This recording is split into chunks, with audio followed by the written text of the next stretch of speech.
It was a Friday afternoon. My daughter and I sit in the bus opposite to each other. She was texting on her phone, looking annoyed and a bit angry. I asked her if she's okay, and she said, "Not really, but I can handle this."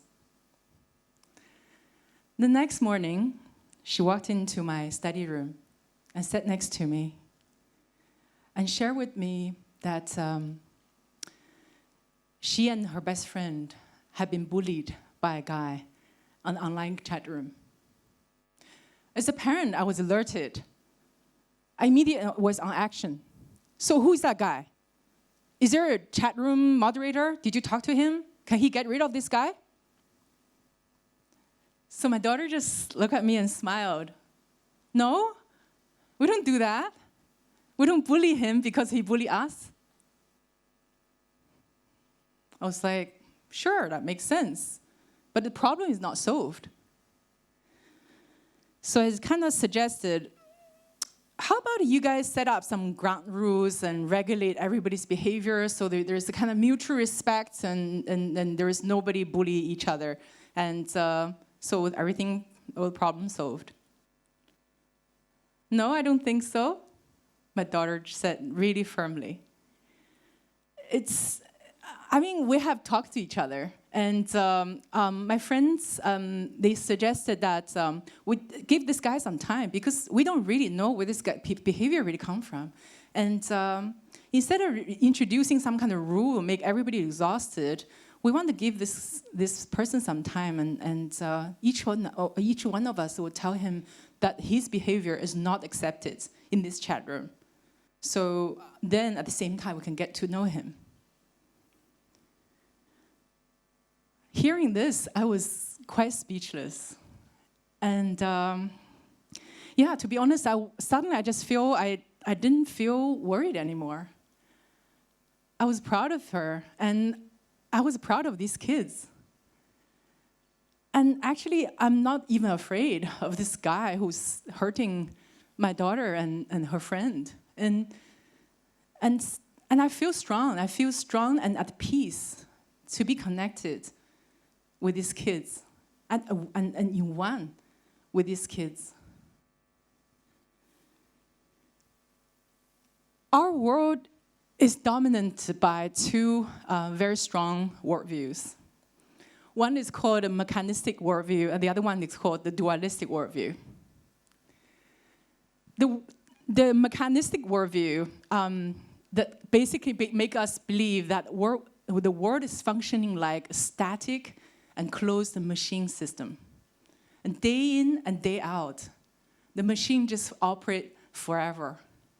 When something breaks, we just kind of separate them, analyze them, and take a faulty part and replace it for a better one.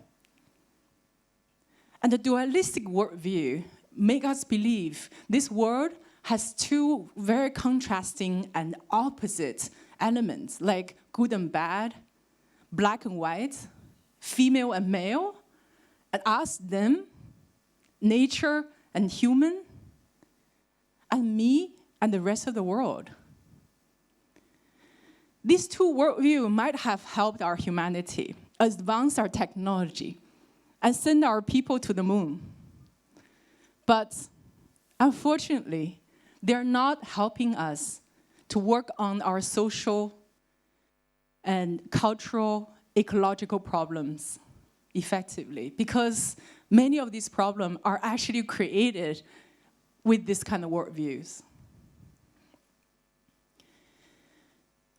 So we are actually a living system. Humans are a living system. We're not machines. And the quick fix driven by this kind of worldview are dividing our world, our community, our nations, and make us more and more polarized. And many quick fixes driven by these worldviews are actually making the initial problem coming back, even more severely, sometimes turn into new problems.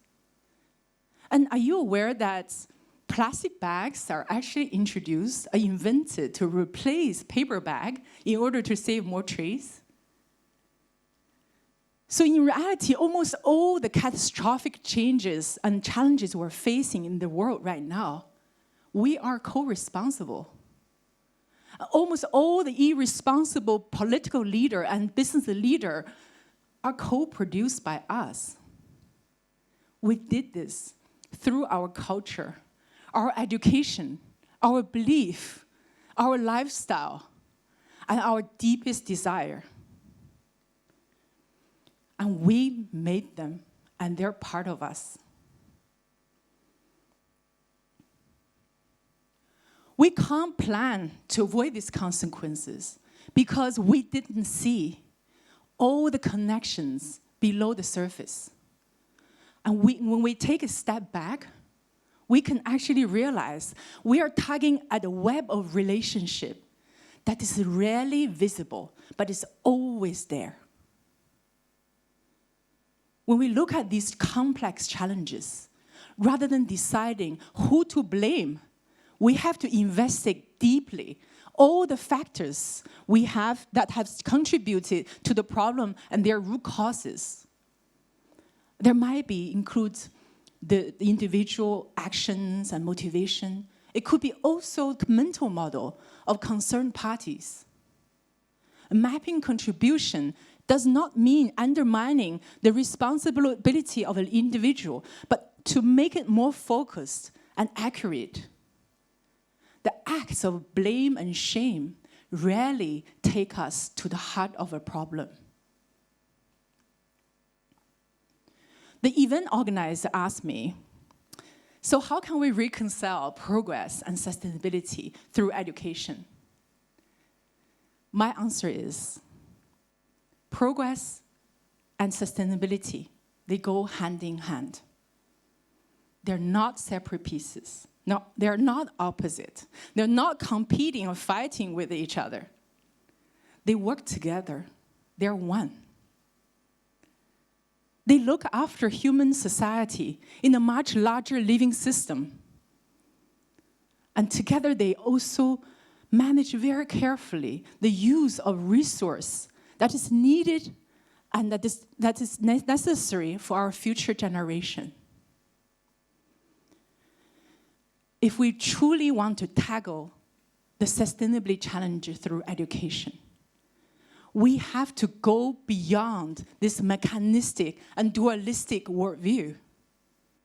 Create a learning environment to make our children and youth understand how the system flowing around us are actually impacting each other. How unwise action in one area is actually often lead to problem in another. Growing up in China, and there is a simple poem that really taught to every single kid in the first month of the school. It's called Sympathy for the Farmer, 悯农. 谁知盘中餐，粒粒皆辛苦. I believe everybody from China can read this poem. And it means, who knows the meal in our plates? Every single grain contains the hardship of the farmer. This poem has taught millions of children, generation after generation, to build a connection between the food in our plates and the farmer, who are the devotion and the hardship of the farmer somewhere in the field. It has ingrained our appreciation and respect for food and other resources in our value system. It helps millions of children and worldwide taking an active role and to be with nature, to learn from nature, and to know what is the real cost of food and the things that we consume every day, and to know the impact of these food and resources on our planet, on our ocean, our water, our forest, and the livelihood and dignity of the people who are growing this food for us. At my own work at BoP Hub, we run an education program about food and sustainable agriculture good lives with the National University of Singapore. One of my favorite activity is called Nazi Lemak breakdown. Basically, it's kind of lunch, and everybody just enjoy the Nazi Lemak lunch and talk about the ingredients in the dish. So we have chicken from Singapore, cucumber from Malaysia, chili from Indonesia, coconut from Philippines. So we talk about who grow this food and how they're grown and how they travel all the way from different countries arrive in our plate. It is through this kind of conversation that we can build this understanding and awareness and how everything in human society and nature are connected and ecologically and independently and function together as a coherent whole. Another big part of my work at BoP Hub is to build an ecosystem to support social system innovation. And our entire focus is to build bridges and connections and ensure our startups could actually spend time to apprentice with the problem they care about. And they can learn from people they are trying to help, and they learn from people who have already solved the problem elsewhere in the world. So you see, on the screen, there are 3 startups, and they're all amazing, amazing people. And this Equity Lab, they're helping Mongolian underprivileged youth to be able to access job opportunity and higher education through actively engaged in social service. And Eco-Enzyme team, they're trying to turn hawker centers in Singapore, the food waste, to turn them into a detergent. And all these teams are observing all these people working and understand their needs and pain months after months. And the team LOTA is working on the sanitation issue, helping the urban slum people and the rural villagers and to build some kind of low-cost toilet with local recyclable material. Actually, the sanitation problem in India is so severe that open defecation is causing environmental problems and causing a lot of problem of health. And women got raped and bitten by snakes by going in the early morning in the bush.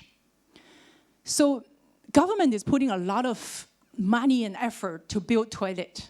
They even spend like 90% of our subsidy money to actually each single toilet unit, 90% is subsidized by the government. But even that 10%, people can't even afford or don't even want to spend money on it. Or some people who can build a toilet and they actually use a toilet for storage room.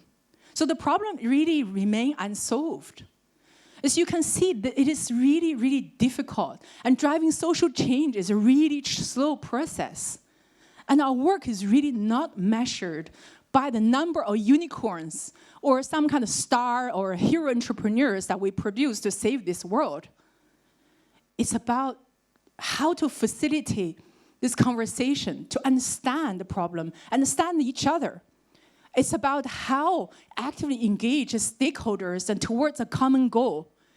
It's about how resilience and future readiness among the community needs and nature is developed over time. Speed is not our goal. Growth is not our purpose. Winning is not evidence of success.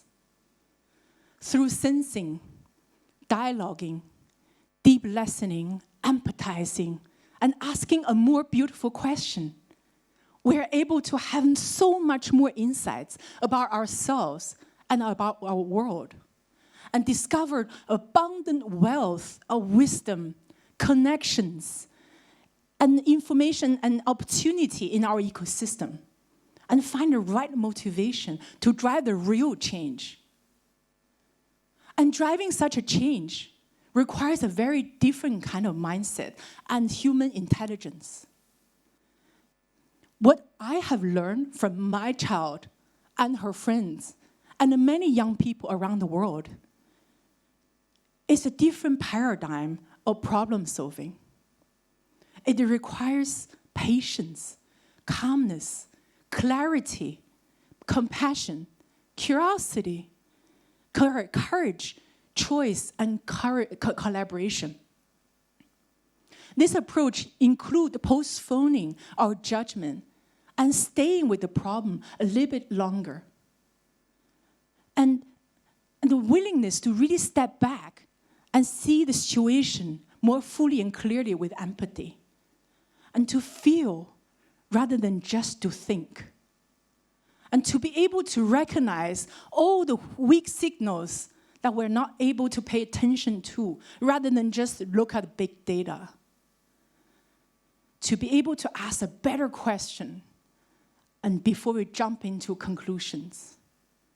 To acknowledge there are often multiple interventions to a problem, rather than just one.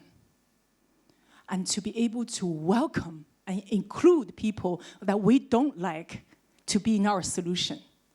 And to dare to make unpopular choice. So my question to you, my dear audience, is that after hearing my story, how would you solve your problem differently? What shift would you bring to your practice? Are we going to feed the beast of fear and anger by kicking out the bad guy and pushing away our problem to somewhere else or to someone else?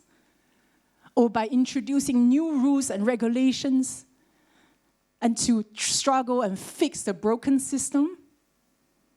Or shall we preserve our ancient wisdom, practice deep listening, and include everyone and co-create this safe environment and trusting culture to empower the collective healing of our human and this planet?